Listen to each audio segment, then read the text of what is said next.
The race is not to the swift or the battle to the strong, nor does food come to the wise or wealth to the brilliant or favor to the learned, but time and chance happen to them all. More forward and more modern versions say, bad luck happens to all. It can happen. Kahit ano pa ang training mo, hindi ka laging guaranteed na mananalo. Kahit ikaw ang pinakamaganda, you don't always win the beauty contest. Kahit ikaw ang pinakamatalino, you don't win yung mga patalinuhan contest. Sabi, may mga minamalas-malas talaga nangyayari. Ecclesiastes 9:12, moreover, no one knows when his hour will come. As fish are caught in a cruel net, or birds are taken in a snare, so men are trapped by evil times that fall unexpectedly upon them. Yung mga isda ba na masasayang naglalango yan, sama-sama, alam ba nila na biglang may lambat pala na pumapaligid na sa kanila at bigla silang iaahon sa tubig ng walang kalaban-laban? Ang mga nagliliparan na ibon, hindi nila alam na ang kanila palang tinutungo ay mga patibong at sila ay nahuhuli. Sabi, marami mga tao na susukol, sila ay nakukulong na hindi nila inaasahang mga masasaklap na kaganapan sa buhay. Bad times, so-called bad times, can happen. Reversals can happen. Isaiah 32:9-11, you women who are so complacent, rise up and listen to me. You daughters who feel secure, hear what I have to say. In little more than a year, you who feel secure will tremble. The grape harvest will fail, and the harvest of fruit will not come. Tremble, you complacent women. Nagsasabihin dito yung mga babae at maging mga lalaki man na sobrang secure na sa buhay nila. Akala nila ang yaman-yaman na sila. Hindi na mauubos ang kayamanan nila. They don't live only on savings, but they live on the interest of their savings. And some live on the interest of their savings. But economic crash can fall on anybody. Kaya nga mga super yaman, bigla naghihirap. Posibleng mangyari yan. Isaiah 47:8-9, now then listen, you wanton creature, lounging in your security and saying to yourself, I am, and there's no one besides me. I will never be a widow or suffer the loss of children. Both of this will overtake you in a moment, on a single day. Loss of children and widowhood. They will come upon you in full measure, in spite of your many sorceries and all your potent spells. May konteksto ang verse. Kinakausap yung mga babaeng naniniwala sila sa mga sarili nilang mga black magic and black arts at mga kapangyarihan. At sinasabi lang, hindi ako mababalo, hindi ako mamatayan ng anak. But ang sinasabi dito ng propeta, bereavement can happen even to these people who feel very secure. Hindi tayo nakakatiyak. At sabi ng Panginoon sa Matthew 6:19, do not store up for yourselves treasures on earth, where moth and rust destroy, and where thieves break in and steal. Pinaghihirapan, pinupundar ng mga kayamanan, can suffer decay. Ang tinatawag natin na nasisira, nabubulok, nagkakaroon ng pagbaba ang value. There could be also loss through thievery. Marami kang iniipon, may magnanakaw pala bigla, hindi mo alam. Maraming uncertain sa buhay. And because of life's uncertainties, the wise people of God will plant more, will diversify. Hindi sila makokontento, magkakaroon ng blind contentment na isa lang ang kanila itinanim. Paano ko yung kaisa-isang itinanim mo namatay? Nagtatanim ka ng marami. Hindi ka lang nagtatanim ng isang uri ng halaman, paano ko yung mga uri na yun ay pineste? Nagtatanim ka ng iba't ibang uri ng mga halaman. So you diversify. Do not be complacent. Huwag kang masyadong sitting pretty, relax na relax, at masyadong secure. Kaya ang sabi sa Ecclesiastes 11:6, sow your seed in the morning, and at evening let not your hands be idle, for you do not know which will succeed, whether this or that, or whether both will do equally well. Oo, magtanim ka sa umaga habang maliwanag, pero sa gabi, sabi niya, huwag ka pang magpahinga agad-agad. manahi ka pa, mag-wood carving ka, maglatero ka, gumawa ka ng iba pa mga bagay, para pag yung itinanim mo, hindi tumubo, may iba ka pang pagkakakitaan. Hindi pwedeng iasa sa isang bagay lang ang buong buhay mo, sapagkat maraming pagbabagong nagaganap at madalas sa kanila hindi inaasahan. In common language, you say, don't put all of your eggs in one basket. In extend that, don't put all of your eggs in one person. Huwag mong iasa ang buong kaligayahan mo, buhay mo, security mo sa isang tao. Kahit mahal mo siya at kahit mahal ka niya. Kasi ang pagmamahal ko, minsan ay kumukupas. At kung hindi man kumupas yun, yung nagmamahal sa'yo, biglang nasagasaan ng pison, namatay, wala rin. Lugi ka din. Kaya nagmamahal ka, pero hindi lang isang tao lang ang minahal mo, tinakwil mo na yung mga magulang mo dahil nagkaroon ka lang ng boyfriend. At biyuda naman, dahil nagkaroon ka ng bagong bogart sa buhay, tinakwil mo na yung mga anak mo, di bali na sila. Sabi ko nung kailangan, hinahati-hati mo yung pag-ibig, hindi mo inilalagay sa isa lang. Because life is very uncertain. At kawawa ka naman kung yung kaisa-isang iniibig mo ay nawala. Kaya, sabi, huwag isa lang ang inaasahan. Maraming mga bagay. May mga magulang, inilalagay na ang buong pag-asa at future nila sa anak. Inubos na ang lahat-lahat para sa anak. Ay mabait nga yung anak mo, ang napangasawa naman, di ba? A wife from hell. Ang bakit? Sigurado ka bang kaya niyang magbayad? Sigurado ka bang kung kaya man niya, magbabayad nga siya? At kung kaya mo man ngayon, nagarantihan siya, sigurado ka ba bukas, may kaya ka pa, kung hindi siya makabayad, paano ka? Kaya ang Biblia, napakalinaw ng turo dyan. Proverbs 22 verses 6 to 7, do not be a man who strikes hands in pledge, and puts up security for debts. If you lack the means to pay, your very bed will be snatched from under you. Sabi, huwag kang magiging garantor. Yan yung strike your hand in pledge. May umuutang si A kay B, sasabihin mo kay B, sige, pag hindi siya nakabayad, ako magbabayad. Yun yung garantor. Sabi, huwag niyong gagawin yan. Pagka hindi ka nakabayad at hindi siya nakabayad, pati higaan mo, hihilahin ng mga tao, wala kang mahihigan. Kaya mag-iingat ka sa lagi ka namamagitan between ang nangungutang and nagpapautang, ikaw yung nasa gitna, magulo yan.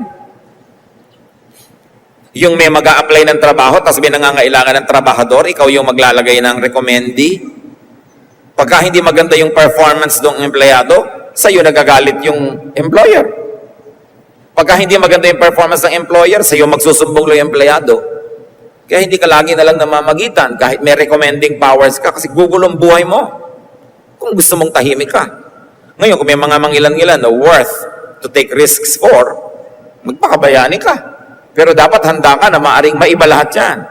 Siyempre, nangungutang, matamis ang labi, may dala pang leche plan. Pero pag nakautang na yan, nakakatiya ka ba na mabait pa rin yan sa'yo? No, you are not sure. Hindi ko sinasabi huwag kayo magpahiram o magpautang, pero ihanda nyo ang loob nyo na hindi yan magbabayad. Be prepared for the worst. Para hindi ka kawawa. Isa pa na huwag tayo itong napapako sa salita. Never say never. We do not know. Sabi nga ng mga sa matatanda, huwag magsasalita ng tapos. Baka ka makapos. Sa Ingles, do not talk finish.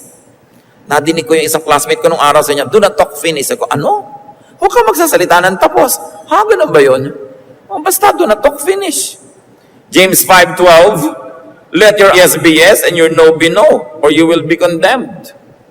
Huwag kang nagpa-final dahil hindi mo alam. May mga magulang, naku, sa anak ko, pag sa kanya nangyari, itatakwil ko yan. Malay mo mangyari nga. Huwag tayo nagsasalita ng ganyan. And do not swear. James 5:12, above all, my brothers, do not swear, not by heaven, or by earth, or by anything else. Why? Because you do not know. You are not sure. Still with words and deeds, do not commit too much and too soon. Huwag kayo agad-agad na nagko-commit. Nanangako. Tapos sabi sa'yo, di ba pangako mo? Di ba sabi mo? Proverbs 6:1-4, my son, if you have put up security for your neighbor, if you have struck hands in pledge for another, if you have been trapped by what you said, and snared by the words of your mouth, then do this, my son, to free yourself. Since you have fallen into your neighbor's hands, go and humble yourself, press your plea with your neighbor. Allow no sleep to your eyes, no slumber to your eyelids. Free yourself like a gazelle from the hand of a hunter, like a bird from the snare of a fowler. Nakakita na ba kayo ng usa na hinuli ng isang hunter? Talagang lahat ng lakas niyan gagawin para humulagpos, para makawala. At yung ibon na natrap, talagang magkakakampay, lilipad, pipilitin niyang makawala. Sabi, kung nakapagsalita kayo at nakapangako at nakapag-guarantee, bawiin niyo agad. Huwag kayong matulog, huwag kayong magpahinga, palayain niyo inyong sarili sa pagkakaimbilanggo dahil sa inyong salita. Mahirap yang nagko-commit ka. Very especially when people want something from you, when people want your yes, keep your options open. Don't say yes at once. May gusto makipag-date sa'yo, don't say yes. Say, I shall see. Baka ngayon, gusto mo, bukas ayaw mo na pala, nag-yes ka na. Huwag kang commit ng commit. Kasi mahirap umatras. Pagka ikaw ay may kapangyarihan, ikaw ay boss, ikaw ay may kayamanan, may impluensya, ang mga tao laging gustong ikaw ay paikutin para yung lakas mo magamit nila, ma-exploit ka nila. So you say, I shall see. I shall think about it. May gusto mag-recommend sa'yo, tanggapin mo naman to sa trabaho. You say, I shall see. Let me study. Huwag kayong yes ng yes. Kasi naka-yes ka na, tapos saka mo palang malalaman yung mga disadvantages. Kawawa ka ngayon. Because of life's uncertainties, be kinder. Be gentler. Or if you are not yet kind, be kind. Be gentle. 1 Thessalonians 5:15, make sure that nobody pays back wrong for wrong, but always try to be kind to each other and to everyone else. Why be kind? Because maybe today you can afford to be kind. Why gentle? Maybe today you can afford to be gentle. You do not know if you could afford the same thing tomorrow. So now that you can plant, gawin mo na. Pwede ka magpautang ng loob ngayon, di magpautang ka na ng loob para kung bukas ikaw nangangailangan naman ng konting sukle, may naipautang ka na. Habang kaya mo maging mabuti at maging mabait, gawin mo na, hindi ka sure kung bukas kaya mo pa yon. Meron ka ngayong pwedeng ibigay, give to people. Nakapagbigay ka na. Bawian ka man ng kapalaran, nakapagtanim ka na sa iba.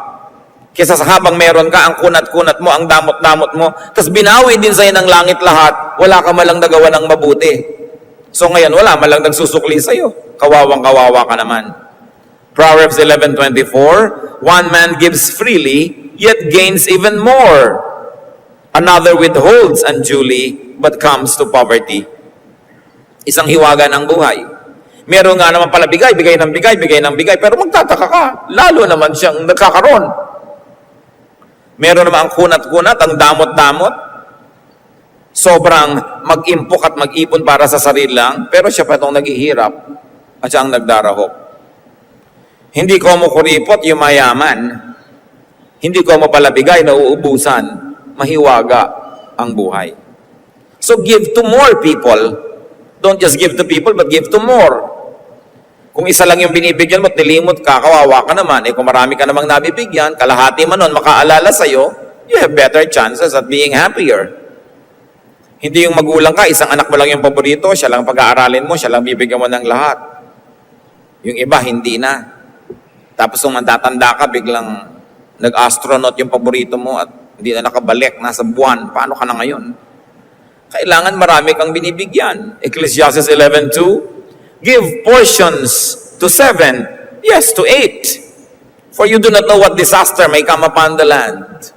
Katalinuhan ni Solomon. Sabi, damihan mo ang binibigyan. Hindi mo alam kung alin dyan ang may sukle. And you do not know when you might be the needy one. Ngayon, kung napakabusilak lang yung puso, gusto mo lang magbigay na wala kang inaasahang kapalit, edi lalong mabuti, magbigay ka ng magbigay. Pero kung hindi naman busilak ang puso mo, at least maging matalino ka, magbigay ka pa rin.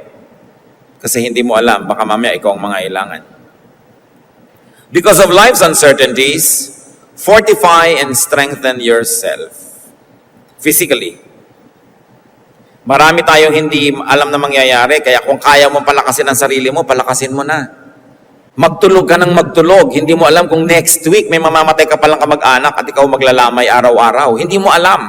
So mag-ipon ka ng lakas. May pagkain, kainin mo ng kainin. Hindi mo alam kung bukas may salot na, wala palang pagkain. Kailangan palakasin mo ang sarili mo. Habang bata ka pa, habang kaya mo, kumain ka ng mga tama. dumarating yung panahon na wala kang gana, wala kang pambili, pero at least, nasa loob na ng mga bawat cells mo yung mga vitamina. Hindi mo nahahanapin pa dahil nandun sa loob mo yan. Palakasin mo ang katawan mo. Habang kaya mo maghagdan ka na maghagdan. Hindi mo alam kung kailangan mo yung lakas na yun later. Of course, it is clinically proven that the more athletic you are, the more physically fit, the more you survive surgeries, the more you survive medical attention, the more you survive difficulties. Kaya kung kaya mong palakasin ang sarili mo, palakasin mo ang palakasin, sige na. Habang pwede. Kung kaya mong maka-afford ng mga organic na mga bagay, yun na ang gawin mo para hindi ka naglalagay ng lason sa katawan mo, naglalagay ka ng pampalakas. Pag dumating yung panahon na kailangan mo, may mawi-withdraw ka from your own body. 1 Timothy 4:8, for physical training is of some value. Mahalaga yan. Pinapakinabangan din. Palakasin mo ang sarili mo mentally para maunawa mo ang marami pang mga bagay na darating sa buhay. Proverbs 23:12, apply your heart to instruction and your ears to words of knowledge, especially knowledge of God's word, which will guide you in many difficult days. Fortify and strengthen yourself emotionally. Sapagkat ang mundo'y bayan ng hinagpis, sabi ni Balagtas, mamamaya'y sukat tibayan ang dibdib. Kaya kailangan mag-practice ka. Strengthen your heart, understand life, and practice even grief. Pati kalungkutan, pinagpa-practicean para pag dinagukan ka ng sobrang lungkot, may practice ka naman. Magsusurvive ka. Ecclesiastes 7:2, it is better to go to a house of mourning than to go to a house of feasting. For death is the destiny of every man. The living should take this to heart. Sabi ganun, may party dito, may lamay doon, sa lamay ka magpunta. At nang habang tinitingnan mo yung bangkay, yung atahol, at inaamoy mo ang kalatsutsi, no? Maalala mo man lang, mangyayari rin sa'yo yan. At dahil doon, mapaghahandaan mo. O maalala mong mangyayari yan sa kapwa mo, at dahil doon, maihanda mo ang loob mo sa ayaw mo man na maganap, na paghihiwalayin kayo dito sa mundo ng kamatayan. Kaya kung mamahalin mo, mahalin mo na. Paglilingkuran mo na, para pag biglang namatay, wala kang pinagsisisihan. Handa ka. At may mga practice ka na ng mga kalungkutan, pag dumating yung tunay na malaki, hindi bigla. Nasasanay tayo. Kaya yung mga bata, maganda may mga pets. Tapos namatay si pet, nalungkot si bata, practice niya yon. Pagka isa-isa nang nangamamatay ang mga mahal niya sa buhay na human beings, meron na siyang konting rehearsal. Mas tumitibay siya. Kailangan naghahanda tayo dyan. And of course, we strengthen ourselves spiritually. Katulad ni Jesus, Luke 2:52, and Jesus grew in wisdom and stature and in favor with God and men. There was physical, emotional, social, mental, and spiritual growth. Balance. Because of life's uncertainties, extend your base, your network, your connection. Hindi mo alam ang mangyayari sa buhay, so make and keep friends. Friends divide our sorrow and multiply our joy. And of course, friends can mean your husband or wife, can mean your brother or sister or relative or workmate. Kailangan kaibigan mo sila.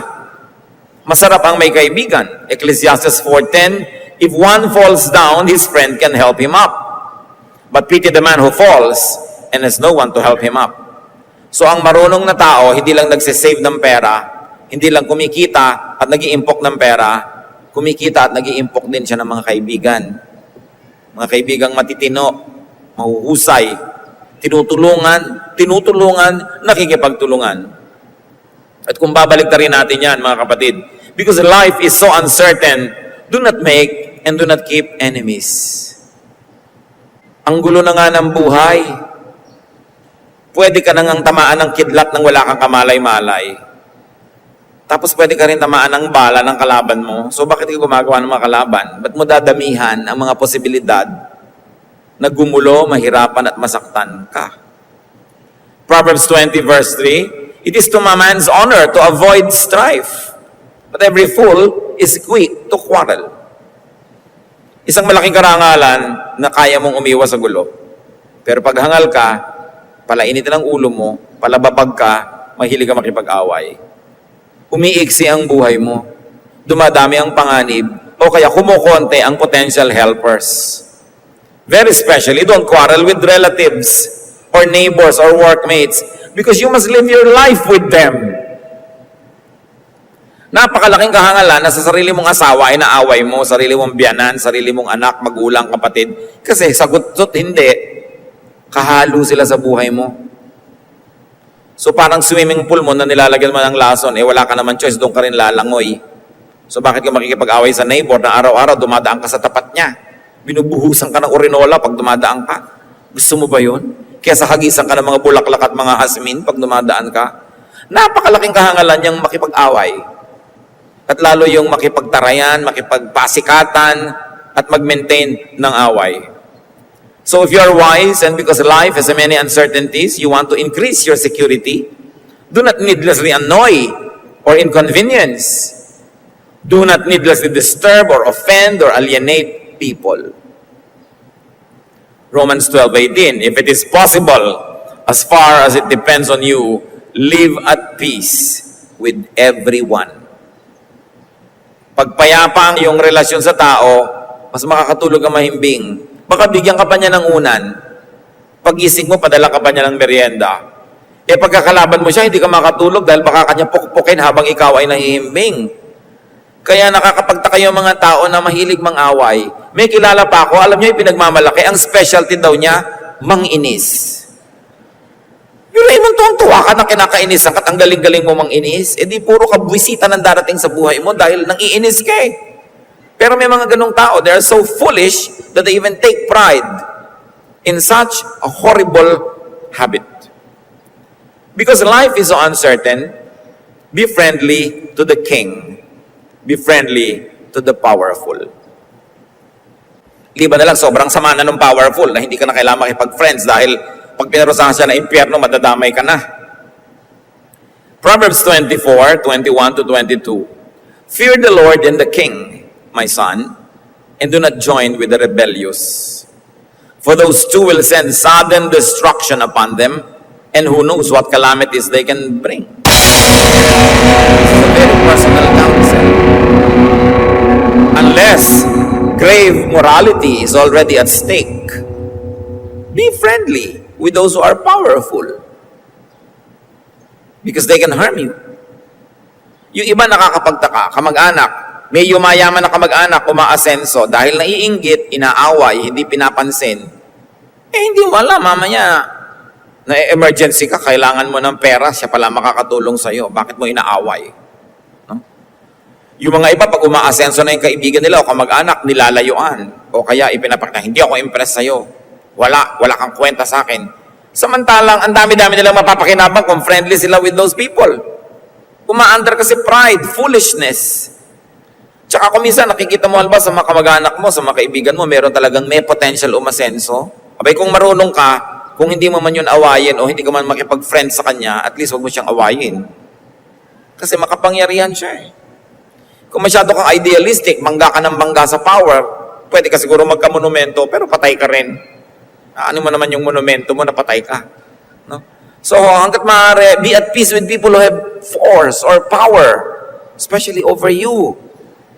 Marami mga mayayabang na empleyado nakikipag-away sa manager, tapos magre-resign, tapos gutom. Tanong ng tanong, huy, hanap naman akong trabaho, bakit nakaaway kayong manager ko? Ano naman ang guarantee ko na hindi mo aawayin yung susunod? No?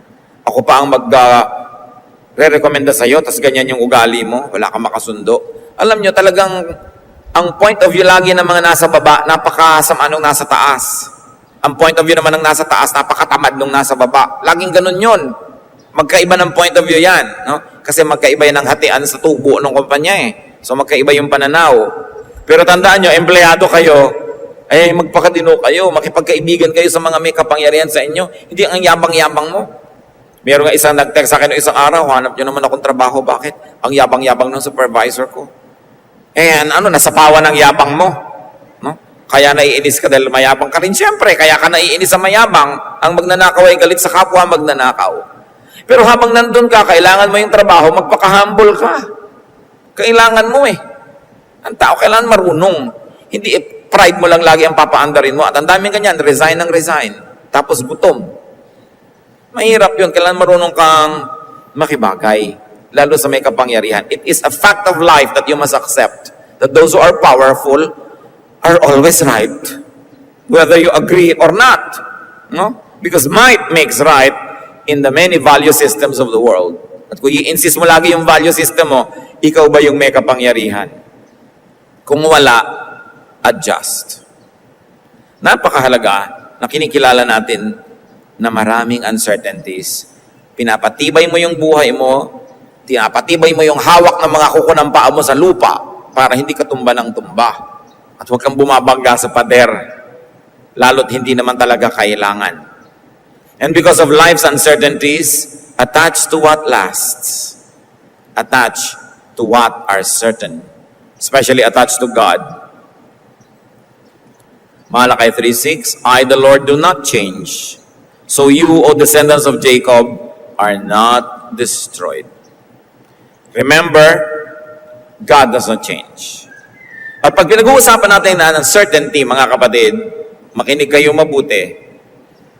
Uncertain lang yon sa atin, pero certain yon sa Diyos. Hindi natin alam, pero alam ng Diyos. Hiwaga sa atin yon, pero sa Diyos hindi. So sa Diyos ka kumapit. Hindi mo alam yung daan, ang dilim-dilim, kumapit ka sa Diyos. Dahil hindi naman siya pwedeng madulas. Hirap, mahihirapan, masasaktan, magdurusa, magkakadurog-durog, magkakawasak-wasak. Babalik din sa Diyos. Wala ka naman choice. Pwede ka bang hindi bumalik? Habang nagkakaluray-luray-luray ka. So bakit mo pa sisikaping labanan yan? Ipunong-puno na tayo ng mga patotoon noon hanggang ngayon ng mga taong gumulo buhay dahil hindi na sumusunod sa Diyos. Bakit kailangan ka pa makipag-contest? Attach to what is good. Why? Because good will always be fashionable. Because God is good. Mamimili ka, kanino kaya ako sasali sa masama at sa mabuti? Siyempre, sa mabuti.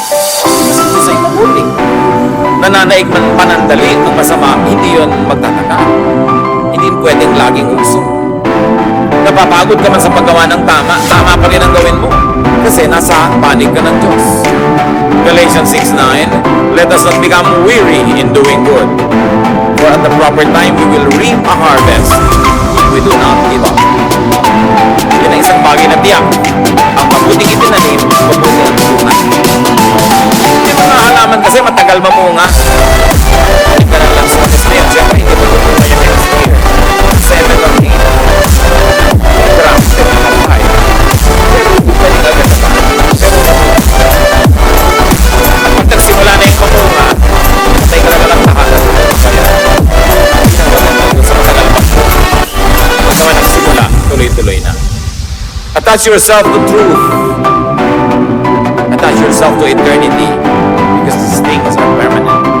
And very importantly, in a practical way, attach yourself to God's Word. Nagbabago ang panahon, pero hindi ang diwa ng salita ng Diyos. Matthew 24:35, heaven and earth will pass away, but my words will never pass away. Pwedeng paghawakan, pwedeng tindigan, pwedeng asahan ang salita ng Diyos. And life can have uncertainties, but you must never forget that life also has certainties. Maraming mga hindi tiyak at nagbabago, pero maraming tiyak at hindi nagbabago. Like God, the good. Like truth and eternity and eternal life, they are all certain. Walang contradiction. May certain, may uncertain. At lahat nung nandito sa kabilang dulo, nandito sa kabila, at nasa pagitan nila, lahat nila totoo pa rin. Truth and reality is not just a point. Truth and reality can be bipolar. Two distant points and no other points between them are all equally real. Nakakalungkot yung tao na isa lang ang point of view, ito lang naiintindihan. Yung kabaligtaran, hindi. Hindi niya tuloy na-appreciate yung mga nuances between. Hindi laging black or white lang ang buhay. Talagang may mga shades of meaning. Both extremes are part of each other and they are part of one reality. So pagka nalilito kayo, saan ba ako? Dito sa certain, sa uncertain, sa night o sa day. Di ba? May pangapagitan yan. Sa cold o sa hot. Just calibrate where to stand at a given time and place. Where do you stand between hot and cold? pareho naman totoo yan E di dun sa kapakipakinabang sa'yo, habang hindi mo sinasalungat ang Diyos, doon ka sa kapakipakinabang. Kailan ka pipili? Sa natahimik o nagsasalita? Pareho rin naman na godly yun. E di dun sa kung ano yung magbibigay sa'yo ng pinakamaraming kapakinabangan at sa iyong kapwa rin, at magbibigay ng luwalhati sa Diyos. What is true and what is right need not always be absolute. Everything has a context. Kita nyo kahit sa Bible, masamang pumatay. Pero pag inutos ng Diyos, ubuhin sa inyo mga yan. Hindi masama. Dapat kumakain ka, pero pagka in a godly way, nag-fast ka, mabuti rin yun. Mga extremes yan, magkakabaligtad. Sinabing, sundin ang yung mga magulang, mahalin. Pero sinasabi din ni Jesus, those who left mother or father because of me will be blessed. So, alin doon? Parehong totoo yun. So, alin doon ang angkop at bagay sa'yo, doon ka pipili. Those that absolutize everything, paint themselves into a corner, limit themselves and limit others. And they can make life so much less interesting, so much less enjoyable, in fact, so much more difficult. Ang tanong, mga kapatid, anong mga uncertainties ang pinag-aalalahanan nyo? What uncertainties scare you? What uncertainties rob you of peace? Maraming uncertainties, pero panghawakan natin what is certain, and that is God. Now, concerning things that are really uncertain and you can never control, diniscuss na natin ang mga dapat gawin. Maximize your potential, strengthen yourself, minimize your errors, make many investments, be as friendly as possible, then you minimize, you mitigate all the negative effects of uncertainties. Uncertainties are there, pero Diyos din ang pumayag na nandyan yan, may kapakinabangan din yan. Kung ating hahanapin kung ano man yun. But what uncertainties do you have right now? Stand on something that will see you through any and all uncertainties, and that is faith. Meron tayong pinakamabisa na panglaban sa mga bagay na hindi tiyak, yun ay ating pananalig. Faith is the assurance of things hoped for. And kayo, you are God, you are permanent, you are certain, your words can be relied upon. Ituro mo sa amin, Panginoon, na unang-una sa iyo sumandal, sa iyo manalig, sa iyo sumunod. At hayaan namin maghari sa buhay namin yung diwa na yung salita, na ma-apply namin ito sa paraan na productive, fruitful, good for us, and glorifying to you, and also good to our fellow men. Payapain mo kami, palakasin, laban sa mga bagay na hindi tiyak. At turuan mo kaming tibayan ng paghawak sa iyo, kayo na tiyak, na tiyak, na tiyak.